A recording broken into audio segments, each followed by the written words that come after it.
Hello, everybody. It's sPidA here, the My Car Podcast. Coming to you. So Alex is now. So told her about going Saturday, and she was like, "No, no." Like, she thought I meant taking the baby. She said, "Is that okay for her to How you doing?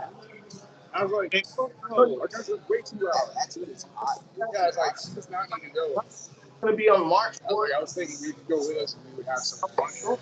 Going. I don't know. Yeah, Training's going well. Same old thing, just preparation.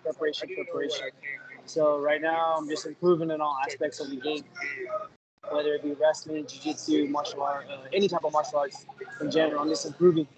Every day is just a steady climb up to the top of the mountain. No, for sure, man. And I'm in Brazilian Jiu Jitsu, of course, under Leo. Yes. And what I find out Us shooting is that train for guys that weapons. I wish it was like more black, but if it's the white, it gets dirty. Yeah, I train also weapons at hand.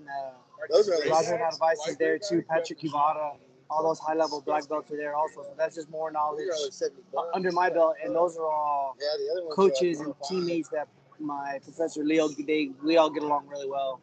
And then my striking there is with Coach Rudy, but for the most part, my MMA training and striking is under Patrick Caballero.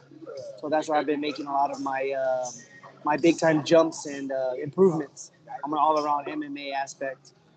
So it's just all my coaches are getting along. We all get along fine. So that works even better for me. And then my wrestling coach, Coach Jaime Garcia, Texas Style Wrestling. And we're all the gyms are relatively close to each other. So yeah, it's not too far away. No, for sure, man. And I mean, the guys you just mentioned here, weapons.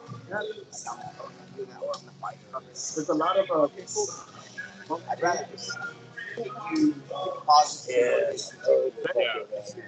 fighting outside of Texas. What's that now? Is this your first time fighting outside of Texas? I don't like the. Yes, it is. Yes, it is. It's gonna be my very, very first time. So nothing is really set in stone yet. The whole. I'm just, I'm just getting after it. I'm pretty excited to be going out of Texas and kind of showing my brand. Who Caballero is. There's a couple and of what them I'm that you about. can get, but you're paying So I'm pretty $135 pumped. to get them in 2 weeks. No, for sure, man. I mean, the fact that it's in Vegas, man. Are you more? with the 300 black. Yeah, a little bit, yeah, for sure. It's I mean, I got a job to do. That's it. Everything else is just it's on the back of my mind. All right, I got a job to do, and that's what I'm gonna do. Get it done. Yeah, but I think for And who's going to be traveling? blackout, it's Yeah, Patrick Iwata and Rudy Venezuela. Okay. And now, as far as your training, man, I've watched you compete in the amateur circuit in San Antonio. You can hear it's kind of like the home sport, Cowboys. Yeah. But are you kind of used to that whole going into enemy territory? Yeah, for sure. Like I with that being said, I didn't fight a lot here in town. You know what I mean?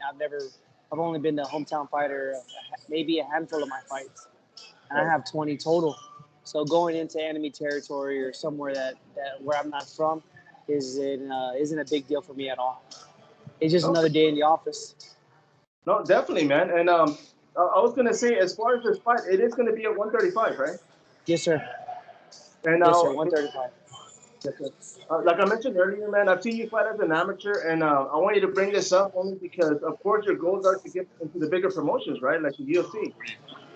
Of course. I think that's every fighter's, end goal or mission to get to the UFC, Bellator, Combate, all those big time names.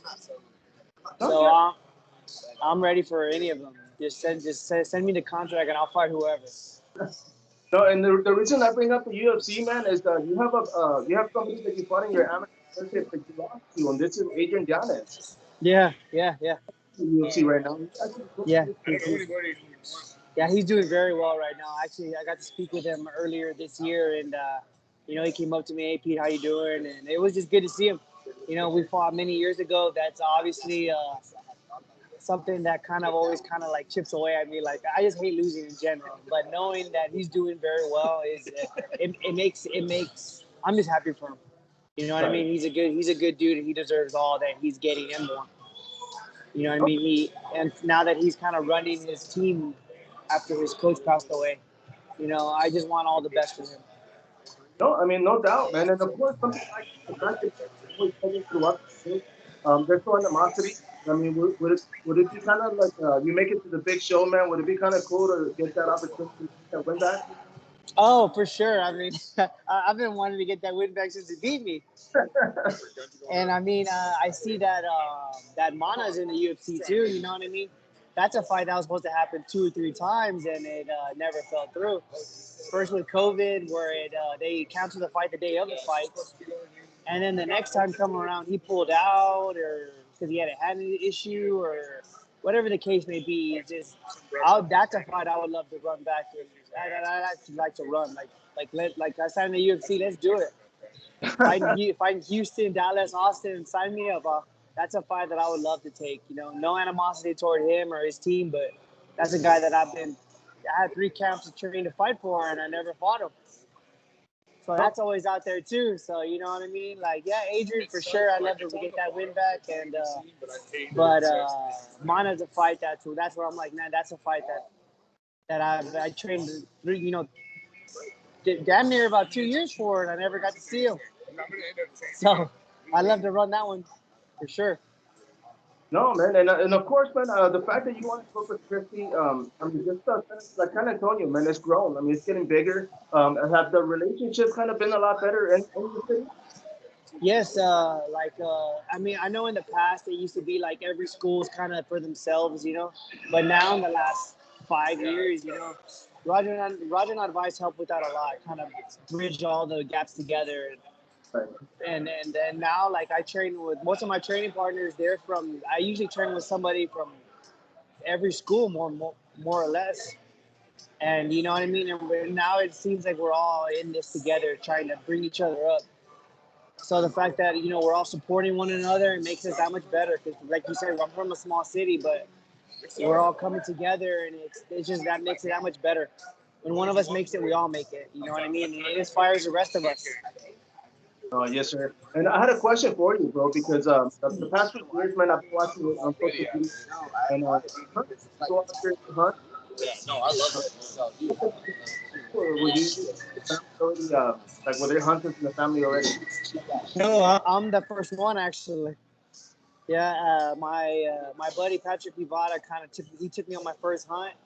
We got a hog, probably about 60, 70 yards, just on the moonlight, no light, nothing.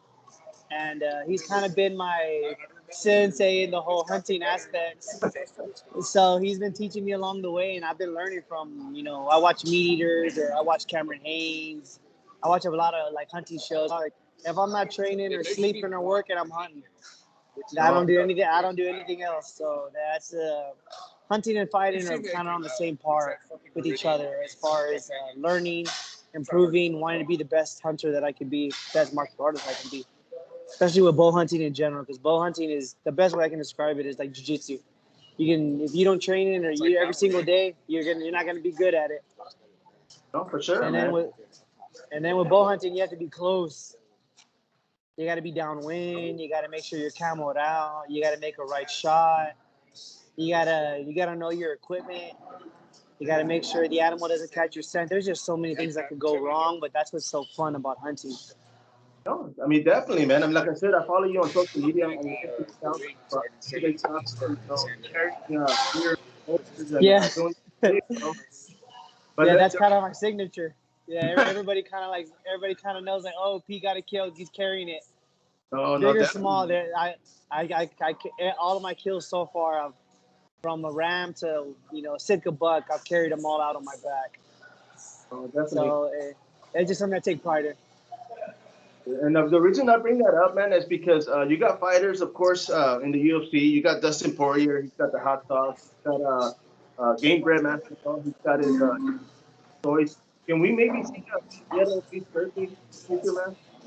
It's funny that you mentioned that, because I've actually been talking to a buddy of mine about it, and yes, you possibly could be seeing that in the future. God willing, everything goes well. That's in the works right now. So Bro. Yeah. About that? I said, man, let me ask him because you're already getting the kills. So I figure why not make make a little soul out of it, man. That'd be pretty Yeah. cool. Man.